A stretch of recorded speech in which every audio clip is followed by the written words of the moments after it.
Alright, so here's a battle report between my Bretonnian army and a friend's Vampire Count's army. This is a first in a couple ways. It's the first battle report I've ever done, much less my first recorded one like this. And it's not my first Bretonnian fight, but I've only been playing Brets for a few months, and they still feel like a very new army to me. Similarly, my friend is kind of new to Vampire Counts, so it's kind of a learning game, but be a lot of fun. So lining up, the battle lines are on the left from bottom to top, my Bretonnians. I have 5 Knights Errant, a unit of 5 Grail Knights with a Damsel, 10 Bretonnian Bowmen with defensive stakes, behind them a unit of 3 Pegasus Knights.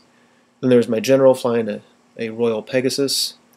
He's all alone. He's kitted out to be a monster killer. He's got the Virtue of Audacity as well as the Sword of Heroes. So if he goes against something that's Strength 5, and especially if it's Toughness 5 as well, then he gets to reroll hits, reroll wounds, and wounds that go all the way through do D3 wounds. So he's out there purposely to hunt down the big nasties.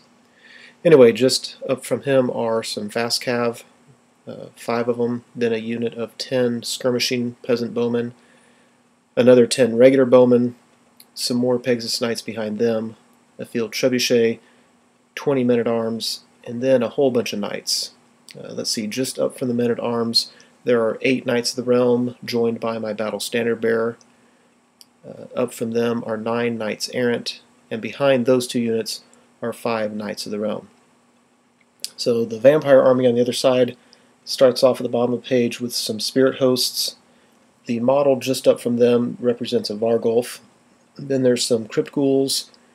Behind them are some Graveguard with a Vampire, some Black Knights, some Fellbats. There's Wolves, a unit of, I don't know, probably 15 Spear Skeletons with a Necromancer. And right now the General Vampire Lord is with them. He will fly away soon. He's the model's on a horse, but in the game-wise, he's on something that flies. And then up from them is another unit of Skellies, probably about 12 or 13 strong, with another Necromancer. So my people are praying to try to get their ward saves, so Vampires go first. It really doesn't do a whole lot. He moves the ghouls up a little bit, shuffles his general and the Vargulf around, really just puts his Black Knights to where they're facing where my Knights will be coming from, those big blocks of Knights. You can see in the lower left-hand corner how he took the Wolves and just threw them out there real far. And at the same time, the Skeletons moved back. So, didn't do a whole lot. His magic phase didn't do anything. So my turn, I decided to go ahead and charge the Wolves because they were close enough to, and it puts me really where I wanted to be anyway. So my BSB with Knights of the Realm charge them, absolutely wipe them out. I choose not to overrun, and I'm just sitting there.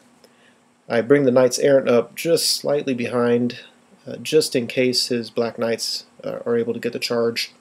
They can't do it with regular movement, but with the Dance Macabre they may be able to. So I keep the Knights Errant back just a hair so that if my other unit gets charged, if they hold, the Errants can come in the next turn and help out.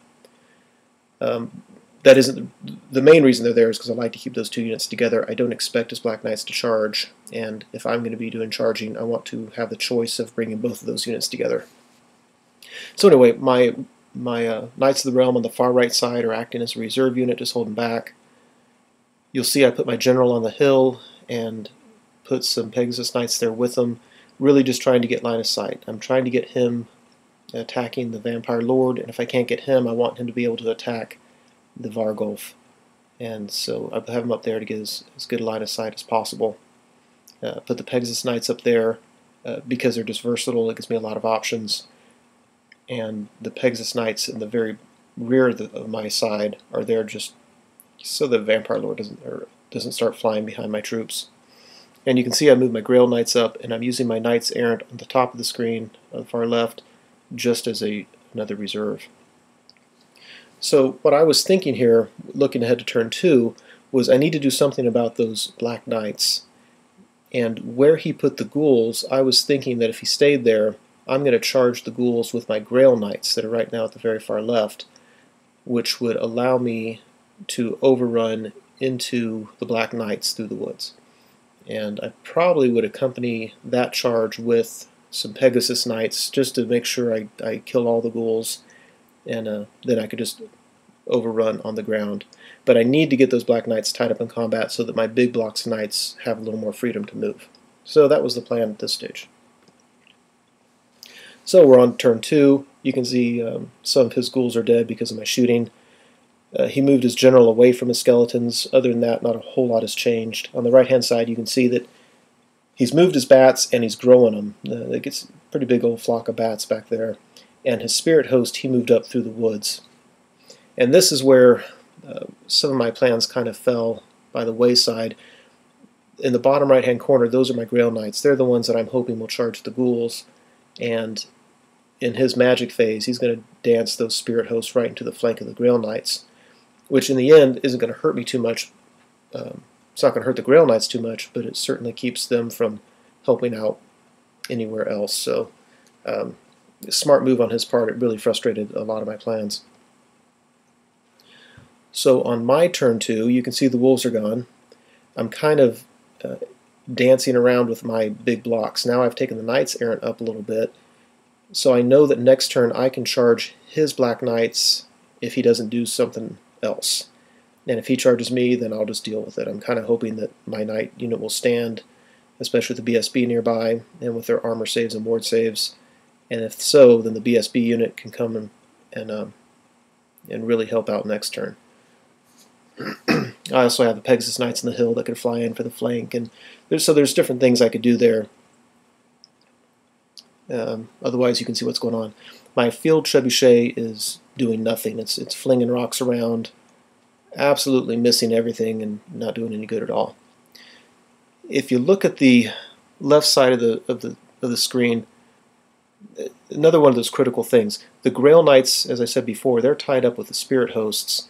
So what I decided to do instead was to take that unit of Pegasus Knights that was on the hill, go ahead and charge them into the ghouls, and since the Grail Knights couldn't help out, I thought I would bring in the fast cav to try to lend just maybe another wound or two to make sure I knocked all of those ghouls out. And anyway, the Pegasus Knights failed their fear test. Just absolutely wanted to throw them against the wall. So that kind of left the fast cav high and dry. They were committed to the charge, totally outmanned there. They're just going to get slaughtered. And meanwhile, my Pegasus Knights are sitting comfortably on the hill. Yeah, but what you going to do? Those things happen. So on the other side of the board, you get a better vision of the fast cav and the predicament they're in, because they're probably not going to beat the ghouls, and they're just going to get flank charged by that grave guard, and they're done. You can see on the left that my Grail Knights, they beat the Spirit Host the first round in combat, and because all their attacks are magical, my opponent wasn't aware of that, and that certainly helped me out. So because I won, I was able to turn, and now I'm really going to wipe them out. But it kind of, the Grail Knights are really just not contributing the way that I would like them to be able to. They're kind of tied up with that piddly little unit. You'll also notice that the general at the bottom center was able to get the charge off on the Vargulf. I think my opponent kind of put him out there for that. I think he thought that I would charge him, I wouldn't beat him, and he was just going to demolish me in his counterattack, and if not, the Vampire Lord was there to support.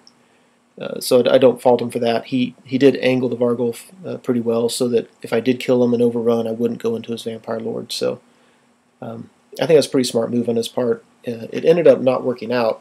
In the combat phase, like I said, I got to re-roll my 2 hits and my 2 wound rolls, and so with 4 attacks, a bunch of them hit, 2 of them wounded. He has a regeneration save. He saved one of them, but the other one went through. So I rolled the d3 and got a 3. So I got 3 wounds on the guy, but he has 4 wounds, and I thought I was just in a world of trouble. And then I remembered that I'm on the Royal Pegasus, and the Pegasus gets, I think it's 2 attacks, whatever it is, 2 or 3, but got his 2 attacks, 1 hit, and that same one went through and wounded him, and he missed the regen save. So his Vargulf got killed in the end by a Pegasus, which I think is just beautiful. So I decided to overrun so I wouldn't get charged by his vampire lord, and I flew off the table, which works out nicely. It keeps me safe during my opponent's turn. So predictably, on my opponent's turn, the Graveguard, who by the way I think is painted just really well, I think that's a good looking unit, but it flank charges the fast cab and just absolutely destroys them. We knew that was going to happen, thought I'd throw the picture in just so you can enjoy the moment.